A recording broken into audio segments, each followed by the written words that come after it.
कोई महत्व नहीं है, तो वो सबसे पहले ये जो एमएलए हैं जिन्होंने बगावत शुरू कर दी है, और कोई आश्चर्य की बात नहीं है कि ये जो 20 एमएलए चुन करके आए हैं, ये अगर 20 एमएलए अपनी बात मनवाने में नाकामयाब रहे कि आप महाविकास अघाड़ी का रास्ता छोड़ो, हम जो कह रहे हैं वो करो, अगर महाविकास अघाड़ी का दामन इन्होंने नहीं छोड़ा तो मैं नहीं जानता हूं, मैं कोई भविष्यवक्ता नहीं हूं, लेकिन ये 20 एमएलए किधर जाएंगे ये कहना मुश्किल है। वही थ्योरी लागू होगी कि हम जनता का भला नहीं कर पाएंगे, और कब रातों रात निकल लेंगे, क्योंकि वो 20 के जो 20 एमएलए जीत के आए हैं वो एकनाथ शिंदे के दुश्मन नहीं है, फडणवीस जी के दुश्मन नहीं है, विचार के स्तर पे और संगठन के भी स्तर पे वो सब एक दूसरे से मिलकर के कार्य करते रहे हैं, उनका लंबा इतिहास रहा है। तो उसमें से बहुत सारे नेता ये सोचेंगे कि बेहतर है कि मैं भी बहती गंगा में डुबकी लगा लूं, क्योंकि ये गंगा जो है ये तो मैली हो गई है, और इसमें अब मैली नहीं, इसमें अब कूड़े भरे हैं।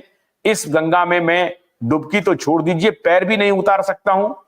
तो इस गंगा को छोड़ करके फौरन जो साफ सुथरी बहती गंगा है, संसाधनों से लैस गंगा है, उस गंगा में जाकर के बैठे, उस किनारे में ही बैठ जाएं, कोई दिक्कत नहीं है। किनारे में बैठने का तात्पर्य है कि साथ में चले जाएं, पद मिले ना मिले, तो वो जनता का भला करने में कामयाब होंगे। इतना absolute majority Bharatiya Janata party को ऐतिहासिक विजय मिली है महाराष्ट्र में। अब उनको हरा पाना आने वाले दिनों में मुश्किल है, और अभी का जो चुनाव था वो लॉन्गेस्ट वीक विकेट पर था महाराष्ट्र में भारतीय जनता पार्टी। अभी तक में सबसे ज्यादा कमजोर परिस्थिति से भारतीय जनता पार्टी गुजर रही थी। उनके ऊपर आरोप लग रहा था कि उन्होंने पार्टी को तुड़वा दिया, शरद पवार की पार्टी को तुड़वा दिया, उद्धव ठाकरे की पार्टी को तुड़वा दिया। लोकसभा में भारतीय जनता पार्टी 303 से 240 आ गई थी। मोदी का करिश्मा लग रहा था कि फेल हो रहा है। मोदी अब वो स्टार क्रिकेटर नहीं रहे हैं अपनी टीम में, जो अपने टीम को मैच लगातार जिताते जाएंगे। ये सारी परिस्थितियां चल रही थी, एक पूरा का पूरा इकोसिस्टम काम कर रहा था, लेकिन इस सारे के सारे इकोसिस्टम फेल हो गए, और मोदी ने अपने स्टार का परिचय भी दे दिया, और जो स्थानीय स्तर पर जो दूसरे प्लेयर थे वो तो मैन ऑफ द मैच हो गया, वो तो मैन ऑफ द मैच ही हो गया। फडणवीस ने कहा था कि मेरा पानी उतरता देख किनारों पे घर मत बना लेना, मैं समंदर हूं, दोबारा वापस लौट के आऊंगा, और वापस लौट के आ गया। अब ये जो समंदर का पानी है जो बार बार आ जाता है, तो ये समंदर के पानी में जो छोटी छोटी दरिया है जो बह करके अपना अस्तित्व विलीन कर लेगी, अब उसी की ताक में ये 20 एमएलए अस्तित्व विलीन नहीं करेगी, बल्कि उस समंदर में समाहित होकर के समंदर को और विस्तार कर देगी। वो अपने अस्तित्व की कीमत पर यह फैसला ले सकते हैं। और ये सब क्यों चल रहा है? ये सब इसलिए हो रहा है कि दिशा और सुशांत के ऊपर से आशीर्वाद चल रहा है, और कहा जा रहा है कि इस तीनों जिन्होंने ये पाप किया था, इस तीनों को पहले मिट्टी में मिलाओ।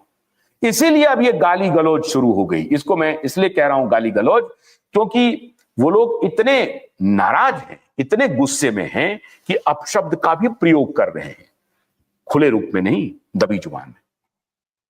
दबी जुबान में, मराठी जुबान में। बहुत अच्छी भाषा है, बहुत मीठी भाषा है मराठी, मैथिली की तरह। मराठी और मैथिली में बड़ा साम्य भी है। तो मराठी और मैथिली दोनों सिस्टर लैंग्वेज की तरह रहती हैं, तो मराठी भी बहुत मीठी जुबान में उनको गाली गलौज कर रहे हैं, मीठी जुबान में, बाप बेटे की। और 20 के 20 एमएलए अब कह रहे हैं कि जल्द से जल्द महाविकास अघाड़ी का दामन छोड़ो और अकेला रास्ता पकड़ो, बाला साहब ठाकरे की आइडियोलॉजी को लेकर के आगे बढ़ो। नामुमकिन है, ये नामुमकिन है। अब क्या होगा? अब ये 20 के 20 एमएलए धमकी दे रहे हैं कि या तो बिना शर्त, पहले भी सरेंडर किया था, बिना शर्त देवेंद्र फडणवीस के पैर में जाकर के गिर जाओ, बिना शर्त मोदी और अमित शाह की चरणों में जाके बिछ जाओ। सब करवा रहे हैं सुशांत दिशा, वो चले तो गए, लेकिन इनके पाप को किश्तों में सजा दे रहे हैं।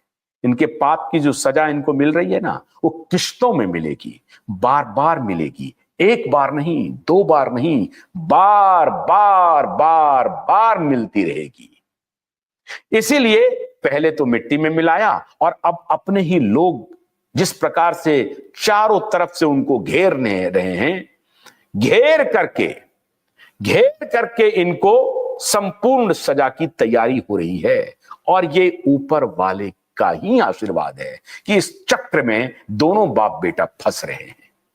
20 के 20 एमएलए कह रहे हैं कि देवेंद्र फडणवीस के चरणों में लेट जाओ, मोदी और अमित शाह के चरणों में लेट जाओ, तुम्हारे पास कोई चारा नहीं है, या तो ये कर लो या नहीं तो अपना चेहरा छिपाने के लिए कि कुछ कैसे अपने को खुद को बचाया जाए, समझाया जाए, बुझाया जाए, तो इसलिए आप बाला साहब ठाकरे का नाम जपना शुरू कर दो, हिंदुत्व का नाम जपना शुरू कर दो, जो थोड़ी बहुत हमारी साख खत्म हुई है वो हम बचा ले जाएंगे और कहेंगे हम एकला चलेंगे। चलने से होगा जाएगा कुछ नहीं, क्योंकि एकनाथ शिंदे ने सारा काम कर दिया है। एकनाथ शिंदे ने स्थापित कर दिया कि बाला साहब ठाकरे का असली वारिस एकनाथ शिंदे हैं, और वो जो 39 एमएलए टूट करके आए थे वही थे, और उन्होंने अपना टैली बढ़ा लिया, 56 तक पहुंचा दिया। ये हैं बाला साहब ठाकरे के असली वारिस। और ये जो 20 हैं और उनके सब मिलाकर के ये दोनों बाप बेटे, ये बाला साहब ठाकरे के वारिस नहीं हैं, ये तो अब भाईजान के वारिस हो गए हैं। भाईजान के साथ चल रहे हैं। डर सता रहा है बेटे को कि भाईजान का अगर साथ छोड़ेंगे तो इधर से भी जाएंगे और उधर हमें कोई लेने को तैयार नहीं है। भाईजान का साथ छोड़ेंगे तो इधर से भी जाएंगे, उधर कोई लेने को तैयार नहीं है। दो राहे पर खड़े हैं बाप बेटे, और दो राहे पर तलवार की धार पर चल रहे हैं, तलवार की धार पर। उतरेंगे तो गड्ढे में, चलेंगे तो पैर कटेगा। ये हो गई है हालत दोनों बाप बेटे की। इसलिए मैंने आपको कहा अदालत जाने की कोई जरूरत नहीं, सीबीआई करे ना करे कोई मतलब नहीं, एसआईटी करे ना करे कोई मतलब नहीं, मतलब हो गया, निकल गया। दिशा और सुशांत को न्याय मिल गया, अब कोई जरूरत नहीं है इसे करने की। तिल तिल करके इनको सजा मिल रही है, पल पल सजा मिल रही है।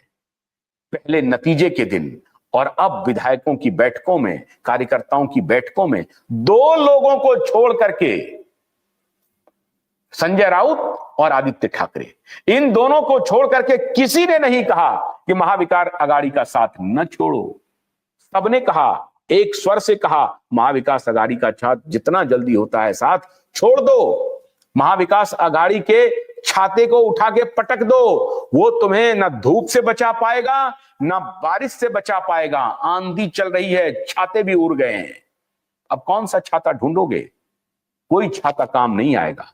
इसलिए आघाड़ी के छाते को तो फौरन उठा के फेंको, और तुम्हें तो स्वीडिश कॉटन चाहिए उस तूफान को बचाने के लिए। स्वीडिश कॉटन लाओगे कहां से? नहीं मिलेगा। तो दो लोगों को छोड़ करके तमाम पार्टी के छोटे बड़े कार्यकर्ता बाप बेटे को कह रहे हैं कि महाविकास आघाड़ी का साथ छोड़ो, और दोनों बाप बेटा अब ये सोच नहीं पा रहे हैं कि महाविकास आघाड़ी का साथ छोड़ें या साथ में बने रहें। अगर ये साथ में बने रहते हैं तो वो 20 के 20 कोई और रास्ता निकाल लेंगे, वो 9 के 9 कोई और रास्ता निकाल लेंगे।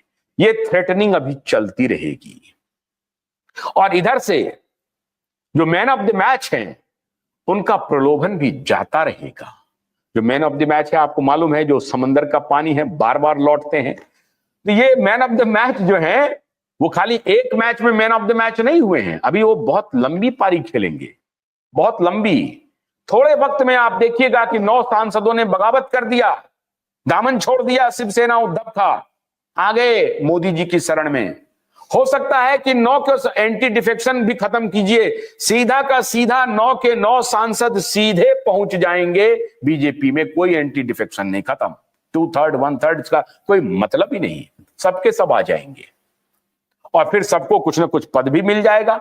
सबसे पहला काम तो होगा कि उनको अपने अपने इलाके में कुछ काम मिल जाएगा, और आधार उनके पास है ही कि जनता ने हमें मैंडेट दे दिया है। जनता ने कहा है कि हमने विचारधारा के साथ जो समझौता किया है उस पर हम लंबे समय तक नहीं चल सकते। यह समझौता हमारा अनैतिक था, धोखा था, हमने अपने विचार के साथ धोखा किया, गद्दारी की।